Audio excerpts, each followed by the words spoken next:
So today is the 10th of November and we have a lovely sunny day here at Exwick Cemetery, and we're here today for this fantastic tree in front here. So this is a laburnum. As you can see, it's not your normal straight tree, it's just growing to the conditions around it. We'll cover that in a minute. So laburnum is not native to this country, but it is widely planted. It's a fantastic tree. Now where it is native to is southern Europe in general, so France and other nice warm places, but it does very well in this country, particularly the southwest, which is where we are, in sunny Devon. Now a few other things about this lovely tree. We'll have a quick look at the bark and the trunk in a minute.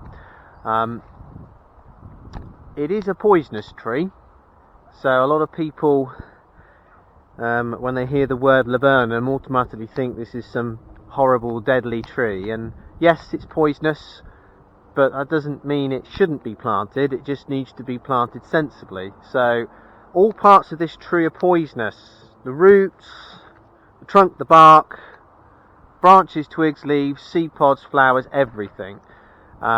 The type of poison or toxin that's in there is called cytosine or cytizine, if I pronounce that correctly. And it's a type of alkaloid that, if it's ingested, will cause a number of conditions like stomach complaints, extremely diluted eyes, drowsiness, and apparently in some severe situations a coma. Thankfully, not that I'm aware of, there's been any recent issues or poisonings from this wonderful tree. You tend to find that it is children that will fall foul of this lovely tree. When the seed pods come to the ground, they see these really cool little, almost like pea-like fruits, they gobble them down, and then unfortunately they get the poisoning from the tree. But that being said, it is a beautiful tree. In the summertime it has these lovely yellow racemes of flowers which the bees go crazy for, and it does smell very nice as well. Because of its toxicity, it isn't really planted in public spaces like parks, green spaces. It's normally planted in gardens and other private places, but we're very lucky that Exwick Cemetery has this fantastic laburnum tree here. As I said, its growing conditions typically drier soil. It doesn't do very well in wet, damp soil, not like, willows and alders will happily handle that. But that being said, I mean, you can see there's a drain there, and then there's concrete all here, and then this is a slope, so all the water is coming down. It's done very well considering, and it's a very strong tree because you've got a lot of weight that suddenly over time is all coming down, but it's still supported really well. I would have, maybe a brace there to help it over time, but thankfully a good strong laburnum tree. Now this type of laburnum is a hybrid. Laburnum watereri Vossii, I believe, is the correct pronunciation. If I'm wrong, please let me know in the comments. But this one is widely planted because of its general conditions, and it produces a good amount of flowers, and it has a low seed production compared to some of the others. So we're going to have a closer look at this tree now. A couple of other things as well, the uses of the tree. I don't know so much these days, but the wood of the tree has been used for cabinet making, musical instruments, and I believe that does include the great Scottish bagpipes back in the day, but I have a feeling they import the wood from other places now. But in this country, as far as I know, the wood, well, it's not used for any of that now, I believe, on a wide scale anyway. Laburnums are typically planted in gardens and private places for their beauty.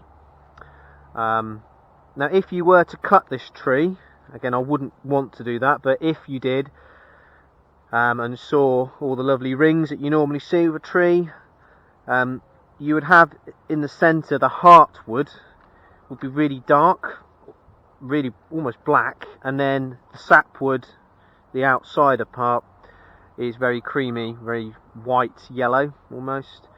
So the heartwood, because it's so dark, is sometimes used as a substitute for ebony, because ebony is a very dark wood.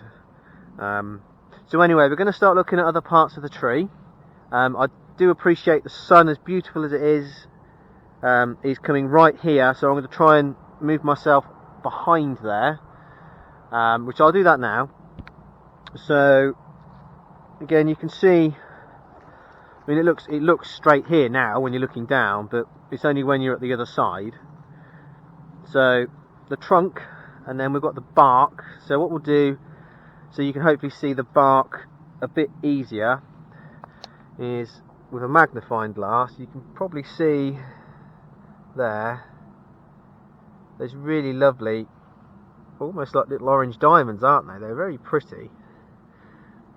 It's very smooth as well, so overall, and you can see if we look further up,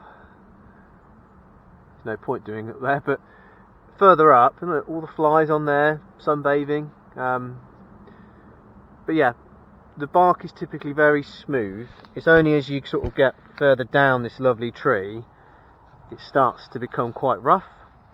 But yeah, it's a very fascinating tree. They've got such different patterns as well, if you look. Look at that type of wasp there. But yeah, so very smooth bark.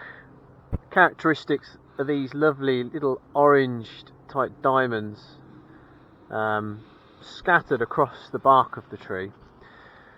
And the canopy is beautiful, as you can see. As I said, in a month's time there'll be virtually no leaves, as it's a deciduous tree, which means it does shed its leaves in the colder season. But so far our autumn's actually been quite mild. We've had a lot of rain, but it's not been really cold. But yeah, the trees seems very happy. So lovely canopy. And now we're going to move on to the rest of the tree. So your branches, your twigs, your leaves, what's left of them, and your seed pods. Now if we have a look at these leaves here, so you can see the chlorophyll is beginning to be leached out by the tree, as it wants to withdraw as much of the useful parts of the leaves before they fall. Now if you look at the leaflets, there are 3. So we have 1, 2, 3. That's applicable to all of the leaves on this tree. I know with some tree species they're different at the bottom than the top, but not with Laburnum, thankfully. So it's nice and easy to identify. Always 3 leaflets. Now they call this, like with most things, when there's 3 of them, they call this type of leaf structure trifoliate, which makes sense because tri, as in triangle, 3 sides, tri always means 3, so trifoliate. So nice and easy to remember, because sometimes when studying trees you have some really silly names given that make it really hard to understand what's going on. So that's our leaves, which, as I said, they are now, as you can see, falling all around us. The seed pods is what we're going to have a look at next, because we really want to have a look at them, because obviously they're the ones that normally cause people a problem. Now this one's empty, I believe, but we are going to, yeah, so that, there we go, and they just fall to the ground, or hang even. But we'll try and find one that's got a few seeds in it. Here we go. So hopefully you can see that nice and clearly. and it's these little seeds here that often are the cause of the problem, where they get swallowed. Because let's be honest, nobody's going to try to eat twigs and branches. It's going to be these little seeds in here. Now what you might notice is that the way that these seeds hang in these pods, they look a bit pea-like. Well, that's because they are part of the pea family. So the pea family, its scientific name is Fabaceae. And don't worry too much about the scientific name, as long as you sort of try and remember it's part of the pea family, then that's fine.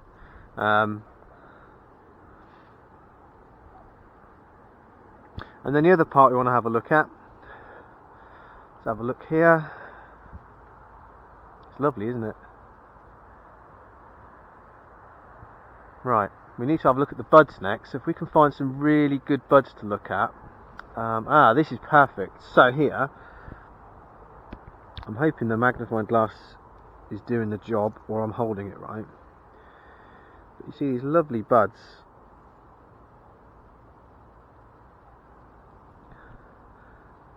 Sort of like a little bit, remind me of rowan really, a bit egg-shaped, slightly grey and hairy. But the twigs, as you can see, they sort of snake out a bit. They're quite random in arrangement. They're certainly not straight like some trees. So they're very, a bit like spaghetti almost really, when they go all over the place.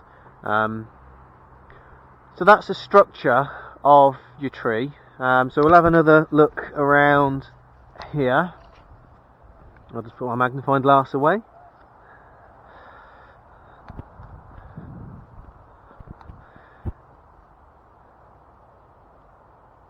It's lovely, isn't it? And you've got such a nicely shaped crown. Again, not a round crown, but it's got its own character. As I said, in the summertime this is completely different. This is just a carpet of yellow. So it has these lovely yellow flowers, which, as I said, are very popular with all sorts of pollinators and various insects. So I think that pretty much sums up Laburnum. A small to medium sized tree, not native to the UK, highly poisonous, grown and planted typically in this country for its ornamental use, specifically for the yellow flowers during the summer. And as I said, you normally see them only in gardens really, which is a shame. I would like to see more, but I don't think the council will really want to start planting poisonous trees in their parks.